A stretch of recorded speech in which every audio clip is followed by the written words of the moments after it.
ধ্বংস হওয়ার পরে বন আর আপনি উদ্ধার করতে পারবেন না।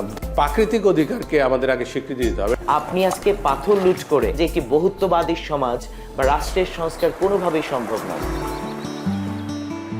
স্বপ্নময় পাহাড়, নীল সমুদ্র আর সবুজ বনভূমি এগুলোই বাংলাদেশের প্রকৃতি ও পর্যটনের মূল আকর্ষণ। এই সৌন্দর্যের উপরেই এখন নেমে এসেছে মানুষের নগ্ন হস্তক্ষেপ। সাদা পাথরের ভোলাগঞ্জ মরুভূমির মতোই নিস্তব্ধ।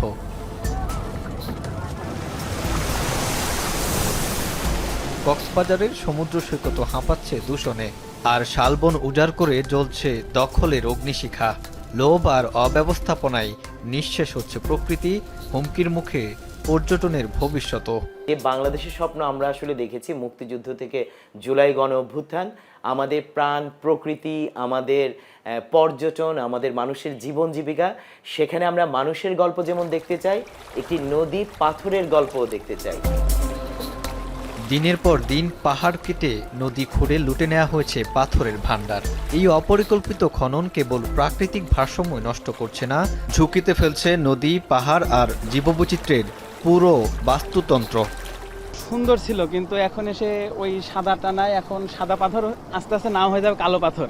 তাছাড়া আর আমাদের উপর নাই। আসলে আমরাই চোর, আমাদের সামনে থেকে চুরি করে নিয়ে যাচ্ছে, কিন্তু আমরা কিছু বলতে পারছি না। কেউর কথা মানতেছে না। এখন প্রশাসনে যদি এটার উপরে গুরুত্বপূর্ণ সহকারে দেখে, তাহলে এই সাদা পাথর ঐতিহ্যটা বালা থাকবে না, নষ্ট হয়ে যাবে। শুধু ভোলাগঞ্জ নয়, মানুষের আগ্রাসী আচরণ থেকে রক্ষা পায়নি কক্সবাজার সমুদ্র সৈকত।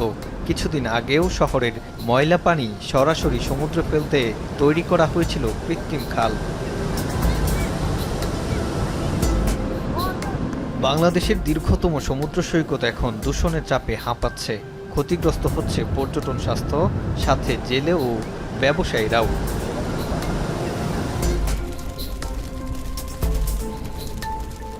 কিন্তু প্রকৃতি ও পর্যটনের সবচেয়ে ভয়াবহ আঘাত এসেছে শালবনে। অভিযোগ, দখল আর অবৈধ ব্যবসার স্বার্থে মানুষই লাগায় এই আগুন।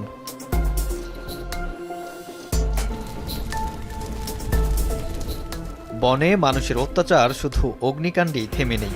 অবৈধভাবে গাছ কেটে নেয়ার মতো অভিযোগ পুরনো হলেও এখনও বহাল। প্রকৃতির এমন ক্ষয় কেবল সৌন্দর্যই নষ্ট করছে না, হুমকিতে ফেলছে মানুষের জীবিকা, নিরাপত্তা, এমনকি প্রাণও। তাই পর্যটন ও প্রকৃতির প্রতি রাষ্ট্রকে আরও দায়িত্বশীল হওয়ার পরামর্শ পরিবেশবিদদের।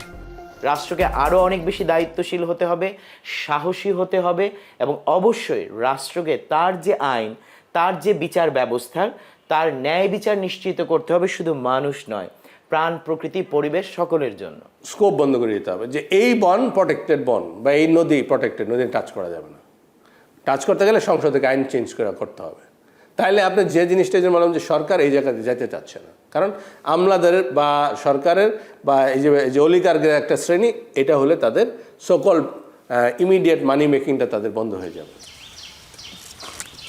বাংলাদেশে সাদা পাথরের খনি, বিশ্বের দীর্ঘতম সমুদ্র সৈকত আর সবুজ বন শুধু প্রকৃতিরই নয়, এগুলো পর্যটনেরও প্রাণ। কিন্তু অনিয়ন্ত্রিত দূষণ, শোষণ আর অগ্নিকাণ্ডের ফলে হারিয়ে যাচ্ছে এসব সম্পদ। প্রকৃতি ও পর্যটন এভাবে হারিয়ে যাওয়ার ফলে ক্ষতি শুধু দেশের অর্থনীতিরই হচ্ছে না, সেই সাথে হারিয়ে যাচ্ছে দেশের পরিচিতিও। তাই এখনই প্রয়োজন কঠোর আইন প্রয়োগ এবং টেকসই ব্যবস্থাপনা। প্রকৃতি ও পর্যটনের প্রতি গুরুত্ব না দিলে একদিন রাষ্ট্রই হয়ে উঠবে বসবাসের অযোগ্য, সেই সাথে বিলীন হবে পর্যটনের অপার সম্ভাবনা। জুবায়ের প্রধান, এখন।